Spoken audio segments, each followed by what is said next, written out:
A quality minute with Cole Beeler. Let's talk about line removal in bacteremic patients. How much is beneficial? How much is too much? Let's say you've got a bacteremic patient and they have a central line that is in place and they're in the ICU, but they are stable. What do you do with the line? If bacteria gets stuck on the line, that could mean that I actually don't have source control, but I need my central access and I don't want to have to place another central device. So what do you do in this type of situation? And you're actually right in both regards of that debate. In patients with septic shock, the faster you get source control, the less chance the patient will die.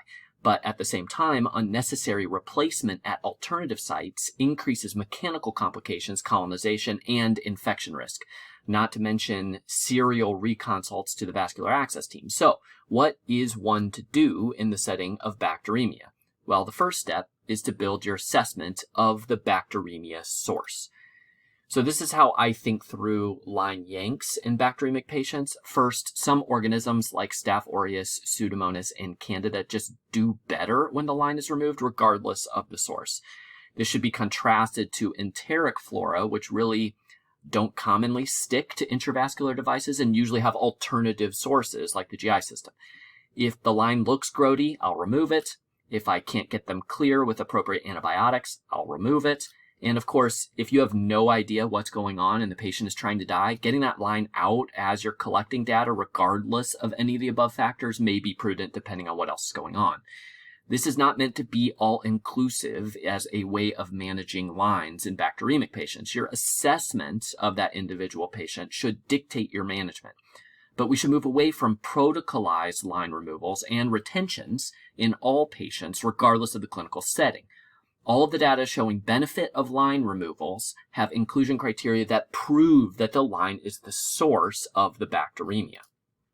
In this study of bacteremic patients with unconfirmed catheter source, routine removal versus watchful waiting after applying the inclusion criteria that we talked about in the last slide demonstrated no difference in clinical improvement, length of stay, and mortality, which would argue against standardized removal in bacteremic patients where the catheter is not proven or suspected to be the source. In a similar study looking at catheter retention versus removal in ICU patients, only 12% of patients with suspected catheter-related infection ended up meeting criteria for catheter-related infection, meaning that we have about an 88% chance of unnecessary line yanks if we apply a standardized removal protocol for all patients. Additionally, they found no difference between survivors and non-survivors in terms of removal versus retention management strategies, regardless of bacteremia. Now, I would note that these aren't the highest quality studies, but it's at least a case against removal protocolization. The sepsis guidelines recommend removal of central venous devices, which leads to an almost reflexive auto yank in the ICU, and I actually can't argue with this process too much. But I would just note that the guidelines also mention taking into consideration your clinical assessment. This is not a recommendation for universal removal, but a differential targeted removal process, meaning that if that patient has strep pneumo in the blood and a pneumonia, E. coli in the blood and an abdominal abscess, strep pyogenes in the blood and a cellulitis, or proteus in the blood and a pyelonephritis, maybe that line could be left in as you work on addressing the true source of the bloodstream infection.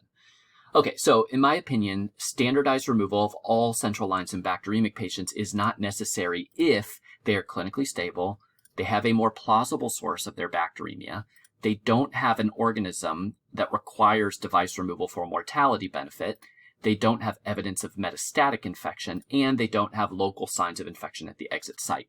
It would be acceptable to repeat blood cultures, keep close eye on the clinical progress, and address the other more likely sources in the meantime. Yanks for listening.